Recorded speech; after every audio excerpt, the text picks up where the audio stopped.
يعني قانون القوة على قوة القانون، وده بيظهر من محاولة تغول بعض المؤسسات على حقوق الإرادة الشعبية بتاعت الإنسان المصري، ودي حاجة مزعجة الحقيقة. فيما يتعلق بموضوع النائب العام، أنا شايف إنها أزمة سياسية وليست أزمة قضائية، وهي أزمة سياسية، هي محاولة فرض إرادة على إرادة الشعب المصري. أحد مطالب الثورة المصرية كان دايما هو إقالة النائب العام.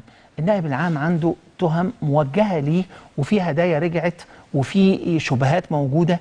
كان الأولى للإنسان اللي أتيحت له فرصة الخروج الآمن أن يستغلها ويستفيد منها، ورأينا بعض الأمثلة السنة اللي فاتت لمن تمتعوا بالخروج الآمن.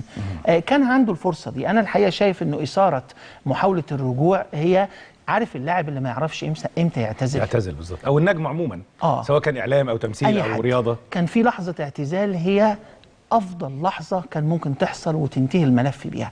إعادة فتح الأمر ده سيعيد فتح جراح، وهذه الجراح لن تؤدي بصاحبها إلا إلى مواجهات قانونية. إن ثقافتنا المصرية والعربية لا تقبل التنازل أو الاعتزال أو الاستقالة. يمكن بعد ثورة يناير بدأ الموضوع ده يظهر، ولكن ثقافتنا ضد الاستقالة، إنك تفضل موجود في مكانك وما تمشيش يعني متمسك مهما كانت الأخطاء ومهما كانت الانتقادات. لأنه ثقافة الديكتاتورية ترسخ لفكرة أنه ليس بعد السلطة إلا الموت.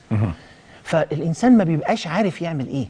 ده في وزراء كانوا بيحكوا لي أنا شخصيا أنه لحظة ما طلع من الوزارة كان بيروح يرفع سماعة التليفون يشوف الحرارة موجودة ولا لأ، محدش عاد بيتكلم معاه.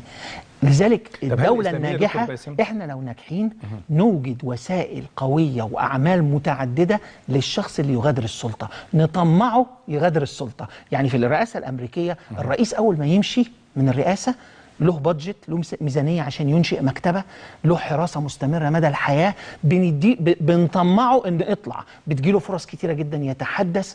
أنا شايف ان النهاردة مصر بعد الثورة محتاجة تنشئ آليات لتشجيع العاملين في السلطة على تركها.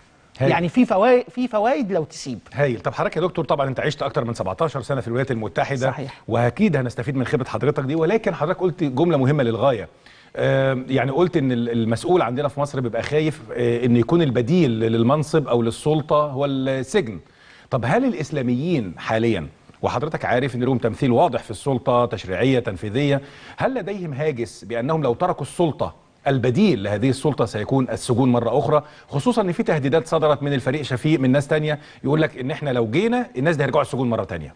صحيح، التهديد قائم والتهديد صحيح، بل بالعكس انه بعض الاداء اللي بيحدث الان يؤهل للدخول للسجن مرة تانية.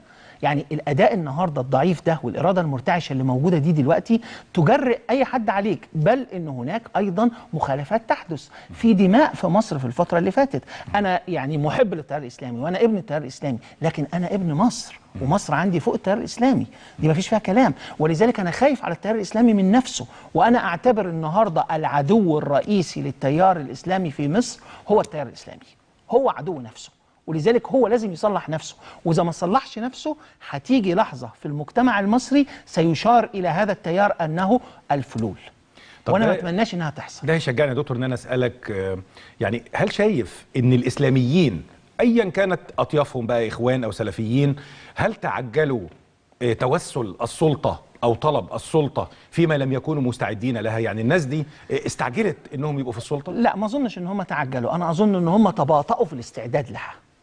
هم لم يتعجلوا في القدوم عليها، لانه احنا جينا بعد مرحله تجريف، كلنا ليبراليين، نعم. كلنا مش مستعدين للحكم في مصر، كلنا ما تعودناش على ثقافه الراي وتبادل الراي.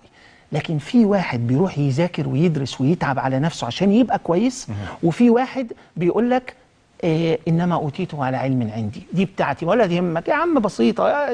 يعني في ناس بتدير يعني الشأن العام في مصر الان كما تدار جمعيه خيريه.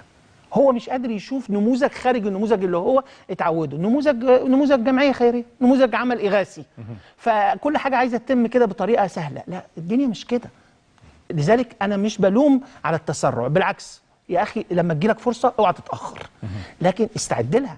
طب لو ما استعدت لهاش كفايه ذاكر، استعد بقى دلوقتي، شد حيلك.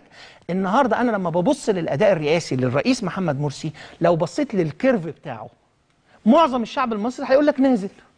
يعني كان وضعه افضل في يونيو او يوليو اللي فات من النهارده. ليه الكيرف ينزل؟ المنطقي ان الكيرف يكون طالع، المنطقي ان انا اول ادائي ابقى مرتبك، بعد شويه كده لما الدنيا تمشي بعلم نفسي، بعود نفسي، بجيب